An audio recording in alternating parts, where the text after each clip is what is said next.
ထို့ကြောင့်တဲ့ကိုတော်သည်မိမိအားဖြင့်ဆိုတာ underline လို့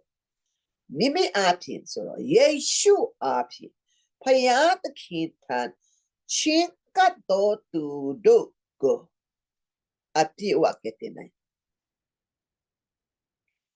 ဖယားသခင်ထံမှာယေရှုကိုအားကိုးပြီးတော့သွားတဲ့လူတိုင်းတချို့ကအလန်းဒီတာဆိုရင်နားမလည်ဘူးယေရှုအားဖြင့်ဖယားသခင်ကိုချစ်ကပ်ရတယ်ဆိုလူတွေကနားမလည်ဘူးနော်ဒီမှာကျမ်းစာမှာတည်တည်ချာချာပြောတယ်ခမဲတော်ဖယားကိုချစ်ကပ်ချင်တလန်းဒီတာယေရှုဆိုတဲ့ဝကရတရားကလွယ်လို့မရယေရှုအားဖြင့်ပဲဆုတောင်းရင်ယေရှုနာမနဲ့ယေရှုအားဖြင့်အဲ့ဒါယေရှုဆိုတဲ့သားတော်ဖယားသခင်တိတ်ပြီးတော့အရေးကြီးတယ်